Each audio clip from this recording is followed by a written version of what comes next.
రెండు టెస్ట్ మ్యాచ్ల సిరీస్ లో భాగంగా భారత్ దక్షిణాఫ్రికా గౌహతిలో ఆడుతున్న రెండో టెస్ట్ లో మూడో రోజు ఆట ముగిసే సమయానికి రెండో ఇన్నింగ్స్ ప్రారంభించిన దక్షిణాఫ్రికా జట్టు 26 పరుగులు చేసింది. వికెట్లేమీ నష్టపోలేదు. అంతకుముందు తొలి ఇన్నింగ్స్ లో సౌత్ ఆఫ్రికా 489 పరుగులు చేసి ఆల్అౌట్ కాగా ఇండియా 201 పరుగులు మాత్రమే చేసి 10 వికెట్లు కోల్పోయింది. మొదటి ఇన్నింగ్స్ లో 288 పరుగుల ఆధిక్యం సంపాదించిన దక్షిణాఫ్రికా రెండో ఇన్నింగ్స్ ప్రారంభించి వికెట్ నష్టపోకుండా 26 పరుగులు చేయడంతో మొత్తం 314 పరుగులు ఆధిక్యత సంపాదించింది. ఇంకా 2 రోజుల ఆట ముగిసి ఉంది.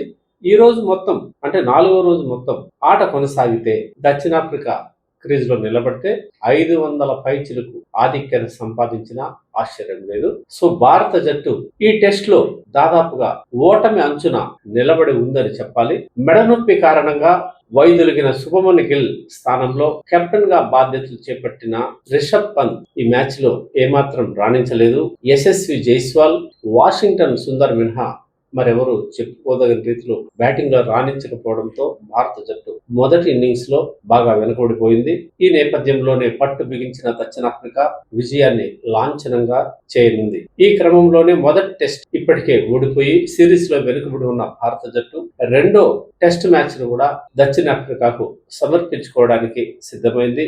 ఇటీవలే న్యూజిలాండ్ చేతిలో కూడా వైట్ వాష్ టెస్ట్ క్రికెట్ లో ఇండియాలోనే అయిన విషయం అందరికీ తెలిసిందే. గౌతమ్ గంభీర్ బాధ్యతలు చేపట్టాక భారత జట్టు తీవ్ర ఒడిదుడుకులు ఎదుర్కొంటుంది. ఈ నేపథ్యంలోనే భారత జట్టు భారతదేశంలో దుర్భేద్యంగా ఉంటుందన్న సాంప్రదాయాన్ని తుడిచేస్తూ భారత జట్టును భారతదేశంలో కూడా ఓడించవచ్చని ఇప్పటికే న్యూజిలాండ్ నిరూపించింది. ప్రస్తుతం దక్షిణాఫ్రికా కూడా నిరూపించబోతోంది. ఇది భారత క్రీడా అభిమానులకి ఆవేదన కలిగించే అంశం. అయినా భారత జట్టు పరిస్థితి అలా ఉంది. ఎవరు ఏం చేయలేని పరిస్థితి నెలకొని ఉంది. గౌతమ్ గంభీర్ కొనసాగినంత కాలం భారత జట్టు ఈ తడబాటు తప్పని పరిస్థితి ఉంటుందని పలువురు అభిప్రాయపడుతున్నారు.